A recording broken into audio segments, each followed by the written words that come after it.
You guys are building this incredible company around like space manufacturing and contract manufacturing, et cetera. But like, what is your background to even understand that this problem exists, let alone have enough kind of confidence and courage to go work on it? Yeah, it's a weird journey. So I've got a mix of like blue collar kind of logistics experience from helping run e-commerce businesses in Australia. And at the time, this is like pre-eBay, pre-Amazon, and Australia's a big country. So it's very like logistics heavy to run an e-commerce thing. You got to actually run like a warehouse and figure out a bunch of international shipping as well. So I was always building software for like blue collar environments. And then I was head of sales in a very technical environment, building like automated scheduling software for large factories, large shift-based workforces. So if you have like 5,000 people in a logistics facility, like how do you know how many drivers you need? How many how many forklift drivers you need? All that other stuff. So building very complex software that connects with like a real-world environment, like people and machines. So I've always been in that weird blend of like blue collar finance and like building complex software. And I wanted to build something in the American industrial base because I realized that at a very like Peter Thiel style macro view, you've got software really hasn't touched industrials at all. There's SaaS companies that sell to industrial, and you've got like SAP or whatever, but it's all built to sell to the CFO and get $1 million contract. It's not actually built to drive any real operating efficiencies. So I realized that at a macro view, the only way to bring technology to the industrial spaces in general is basically vertically integrate a software company with an industrials company. And that the value creation was in being the most efficient factory on the planet, not in selling SaaS software to other factories because, they only use 10% of it. There's a lot of misaligned incentives, all this other stuff. And then I think mission is really important. So, I was working 80 or 90 hour weeks, like we were killing it as a business. It was awesome. But, I was getting pretty burnt out, and I realized it was primarily because I think 90% of the venture funded companies in the world, you could delete basically, and outside the investor base and the employees, the world wouldn't really blink. I think 90? It's really... Yeah. Maybe more. Maybe more. Yeah. And I think there's a lot of contrived missions out there, right? And that's fine, but I hate the cognitive dissonance of like, we've got this really amazing mission, but everyone knows you're just trying to make money. Like, that's actually fine. Just say you want to make money and then, go do that. Don't like hide the ball behind some contrived mission. But for me, it was like, what do I want to do for the next 20 years? And how can I align, what I've kind of landed on as like an Archimedes lever of a company, which is you build the company and the economic incentive of building that company as big as possible is completely aligned with the mission. So there's never any like, we're like an ESG company and we're trying to make money and there's a clash between the balance sheet and like what the mission is of the company. So I literally went bottoms up on basically every manufacturing industry in America. So when I landed here, I didn't know what specific industry in manufacturing I wanted to build this type of company in. So I literally bottoms up analyzed, food, paper, plastics, logistics, aerospace, like every type of manufacturing you can think of. How do you do that? What's the process? You say, hey, I want to go learn about the paper manufacturing, like supply chain. What do you do? You call like 100 people a day. Okay. So there's a lot of alpha in manufacturing because it's not like you can, download a report or it's on ZoomInfo or something where like you can understand the margins of a food manufacturing business, for example, right? The knowledge is out there. There's a ton of plant managers and people, experts in the industry or whatever. But it's, so I literally just reached out to, 50 to 100 people a day from all these different industries and started to learn, where's the technology at, how automated is each industry, what are the margins, how fragmented is supply base, like what are the macro challenges, what are the micro challenges, and started hearing the same beat in aerospace where it was this like, Keith Raboy, highly fragmented, low NPS. You had to vertically integrate to solve the problem for the type of market. And because of the boom in commercial space, there was huge changing demand signals from the customer side. They're moving 10 times faster than the legacy primes. There's net new spend all over the place, and the supply chain is really breaking. And basically, what I realized was there's this enormous, $40, $50 billion high margin market that's being served by 3,000 to 4,000 literal mom and pop small businesses. The average revenue of a single business is about $8 to $9 million. It's unbelievably fragmented. And all these businesses basically got started either around the time of the Cold War or the first space race. And basically what you've got is all these amazing, incredible, family operated manufacturing businesses serving our most important companies in space, defense, semiconductor manufacturing, eVTOL. And it's just a period of time where the customers are basically just moving too fast and the supply chain domestically that's making parts for these companies is just not keeping up. And when I realized that, and then when you realize the geopolitical importance of the US having strong space and defense capability, especially in this decade when we're butting heads with China, the reserve currency of the world might be shifting, either to like a kind of multipolar system, or you've got like the rise of Bitcoin as well as like a potential pseudo reserve currency of the world. So there's all the interesting dynamics. And once you realize that there's huge customer pain right now, but also for the country and for, having a US led system where it's largely free, and you understand that none of these important companies that are making rockets, satellites, jets, or drones can operate over the next decade and really increase their production to the level that we need them to without the supply base being really fixed, then it's perfect mission alignment. But yeah, it was all bottoms up, brute force discovery. Yeah. So when we look at the aerospace space or industry, what's fascinating to me is I listened to a couple of podcasts that you did, and one of the things that you brought up was like, look,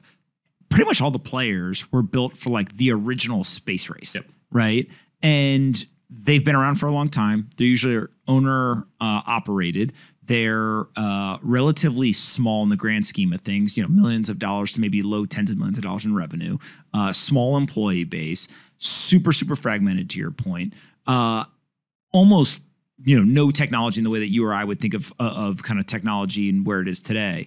And it kind of just feels like it's like a good gig. Like when I was listening to you talk about it, I kind of thought of it as like, oh, it's the type of thing where like, you get done early and like you can like go golfing with your buddies and like it provides a good life for you and your family and like you're off to the races. But it's not the 90, 100, 120 hour, work week. How do we go and solve real problems? It's more so like, oh, I got this contract. It lasts for a long time. It's providing this great kind of financial benefit. Is that like a fair characterization, or am I being too kind of tough on analyzing like the existing part of the system? So I think there's some businesses where the owner is kind of absent and, it is like that. They've got a bunch of Northrop Grumman contracts and it's been rolling for 20 years and they're never going to have to reshore that business. Like it's always going to stay there. It's a very sticky revenue base. I think a lot of owner-operator machinists do have a really tough time. Like manufacturing is hard. Mm-hmm. These people are like incredible at what they do as owner-operators. But yeah, there are some of these legacy companies where there's probably not a lot of work involved. The employees have been there for 20 years. The contracts have been there for 30 years. Don't worry about it. And there is definitely, especially in defense, there's a huge subset of businesses like that where they've been around for 20 years. They're going to be around for 20 years, and it's a pretty easy gig. Yeah. So when we start to think about what you're actually building, right? So there's a fragmented kind of, I'll call it an analog system, even though there's little software, mostly analog. What are you building? Like, how does this work from like a software? And you're laughing because I know people are asking you this, right? Yeah. But it's from what I understand, it's a software manufacturing and supply chain, like a software based. We're building highly automated factories, basically. Okay. Do you have physical factories? Yeah, we have 2 in the moment in LA. Okay, explain more. So basically, from a customer's perspective, what they're getting is, they say, I want a bunch of rocket engine parts, and they're getting them in 10 to 12 weeks. 30 to 40% of those orders end up several weeks later have quality issues.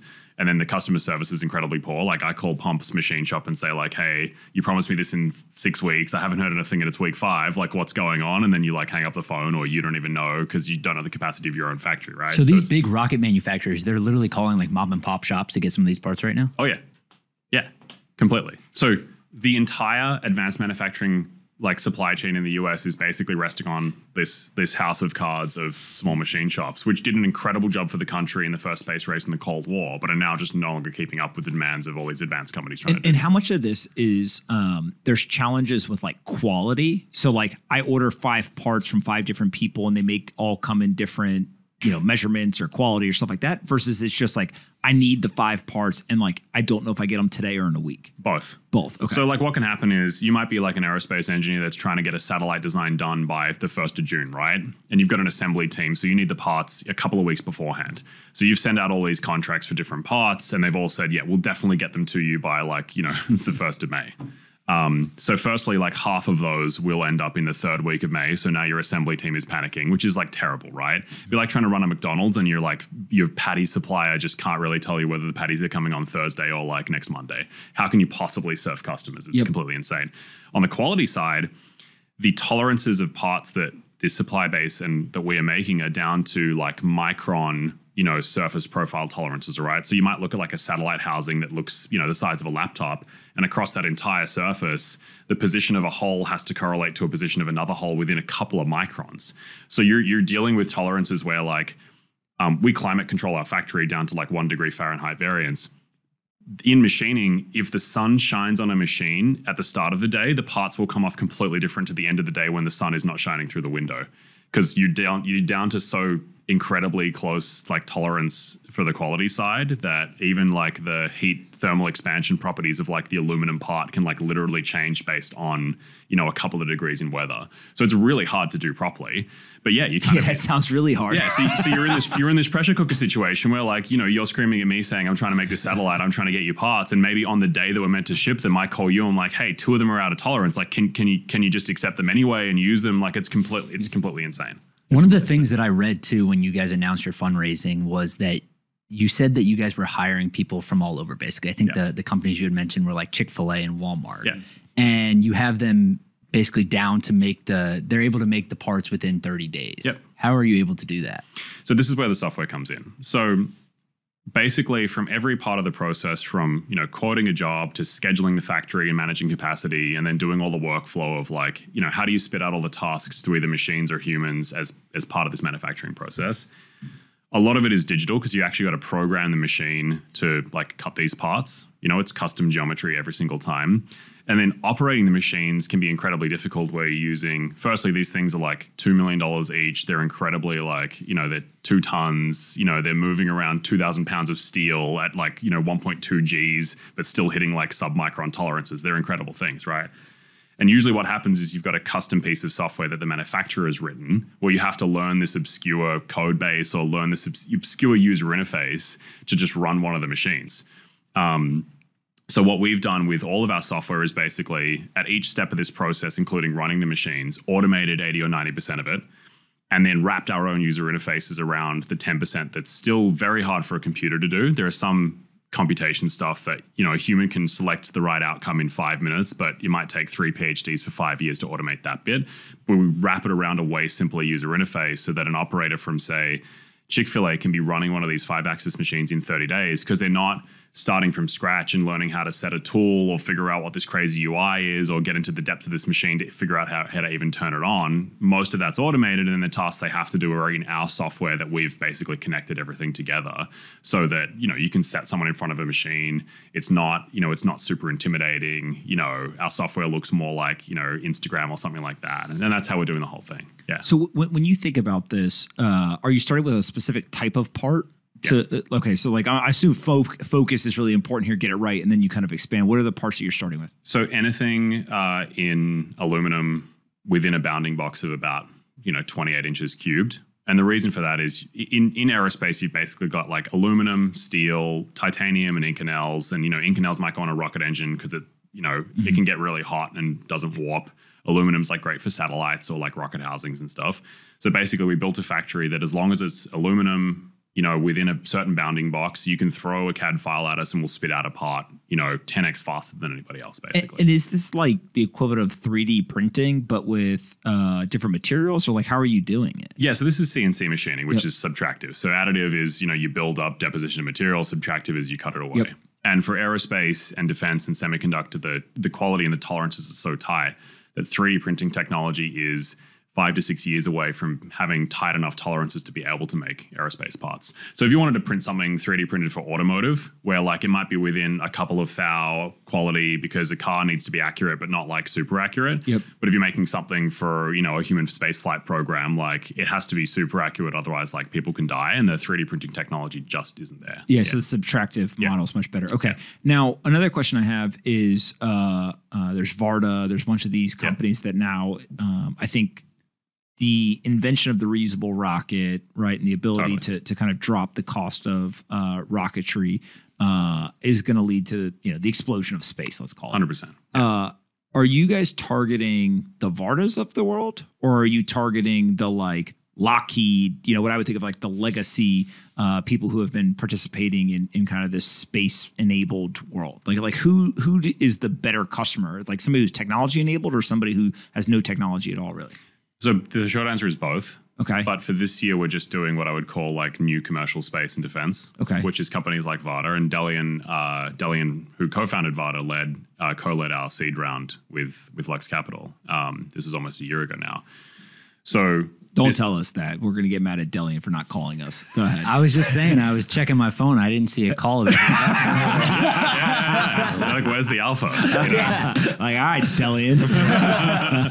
and then he's like, yo, by the way, you should bring Chris on the podcast. Like, hey, strike two, Delian. Yeah, that could have been 12 months ago. Let's do this in reverse next time. Totally. But those types of companies are the ones new space first, because it's your classic startup dynamic of like, hey, if you're Stripe, you want to sell to Y Combinator startups because they'll adopt you quickly, right? Yes. And they understand the value. You probably do less like convincing them. Yeah. And then what I would call the larger primes or the larger space companies, no, we're engaging with them as well. The response since we announced the fundraise has been absolutely incredible. It's just their internal processes might take 6 months to onboard us, whereas a new space company might take 3 weeks. So we're working with both of them in parallel, but we don't expect any revenue to kick in from the like larger legacy companies, or they're not even legacy companies. They're just massive more bureaucratic. Companies. Yeah. Or they're working on government programs, so their processes have to be way tighter than someone who's just putting a commercial satellite up. Right? How long does it take to build a factory? So we retrofitted an existing factory within, I think, like 47 days.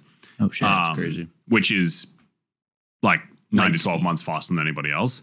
The new factory that is coming online, which is about 100,000 square foot, just in Torrance in LA, will come online, I think, roughly July 1st. And that took us from signing the lease, I think it'll be like 5 months. It's fast too. It's super fast, because it's like rolling out a Starbucks franchise or rolling out an Amazon logistics center. Like for Amazon to scale, one of the things they have to get really good at, and they did get really good at, is rolling out logistics centers super fast. So, you acquire a site and within 60 days there's 100 people there, pick packing books or whatever. We basically have to do the same thing. This is why this is such a painful business to execute, is because if we want to hit like a exponential growth curve like your average SaaS company, we have to have a great product, we have to be great at selling it, we have to be great at onboarding customers. We also have to learn how to scale factories as fast as fucking like you can roll out Starbucks franchises or you can roll out Amazon logistics centers. So part of our like competitive advantage is like, give us another 6 months and we'll launch like 2 factories and start building the third one, and then skip ahead a year and like good luck finding another team who can like build factories in a couple of months, Yeah. And so when you think about building the factory, how much of it's like I'll call it the organization of the machinery versus there's other things you have to do? Like what's the slowest part of it right now? I mean, I'll give you an example. We nearly lost schedule because you can barely find any concrete or cement in the country right now just because of supply chain issues. That's part of the Ukraine-Russia conflict, but also... Bro, you're going to space and you can't find fucking concrete? Yeah, literally. Yeah. So these machines are so accurate that we actually have to retrofit the factories with 18-inch concrete foundations and vibration isolation pads. So if a truck drives past, they don't move, right? Yep. And your usual out-of-the-box factory that you acquire from commercial real estate maybe has like 4 to 6 inches, right?